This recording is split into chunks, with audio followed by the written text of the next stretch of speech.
Do you feel the vibe?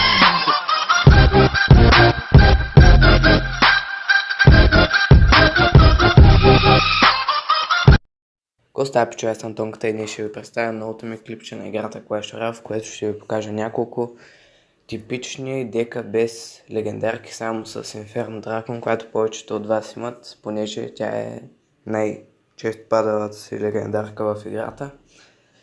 Така, това е първия голем дек, с който ще изиграя една битка и ще направя една поредица от видеа, в които показвам декове от първа до Арена 11, как може да стигнете. Дори картите ви да не са толкова силни, можете да ги замените с по-силни. Примерно, ако барбараните ви не са 10 левела, елитките са ви по-силни, слагате тях, или ако имате някоя легендарка на място на запад, слагате лок. Така, сега ще пусна една игра, за да ви покажа как да играете с дека и нека да започнем.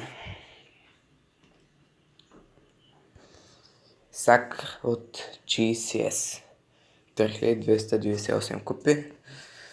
Първоначално не започвайте с голем, защото еликсира ви е еднакъв и нямате помпа. Няма да имате преднина в еликсира и така може да ви спрат атаката много лесно. Пускаме един Бейби Дракон. Така, той ни пуска Айс голем. Ще пуснем едно Инферно. Ето тук така. Значи има Tombstone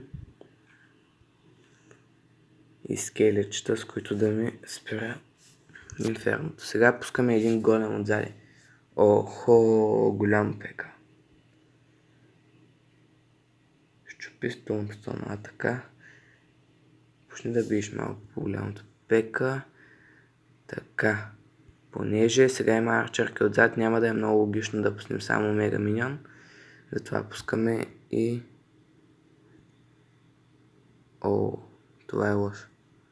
Лошо.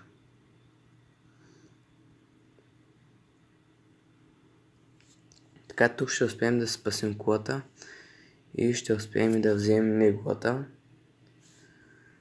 Така. Сега събираме еликсир за още един голем, за да може да го пресираме и да вземем другата кула. Или пък направо затръгваме да го тракраваме, което ще е малко по-нелогично, но тъй като той е започнал да ни бие дясната кула, а ние сме му щупили лявата, ако тръгнем да атакуваме дясната, може да ни спре голема и да ни направи една голяма контратака с неговата пека, но той е пускал страната на голема и явно е решил да го спира. Така. Пускаме едно Инферно да почне да цели голямото пека. Така, какъв поизън само, направо не ми се говори. Ще пуснем един лайтнинг на тези арчерки. Така, голема ни умря. И мисля, че това ще... Защо да пускаш сега тази голяма пека, като си видял, че ще мога да тракраваме?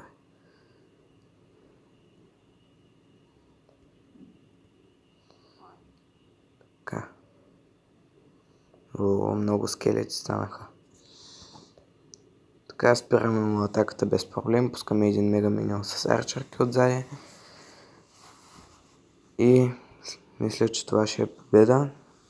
Така, пичове, се играе с този дек. Не знам дали успях много наясно да ви обясня. Между другото, много бързо почнахме да качваме абонати. Вече мисля, че когато пусна клипа, ще имам вече първите 100. Благодаря за което. Тук беше Тонката с вас и до нови срещи.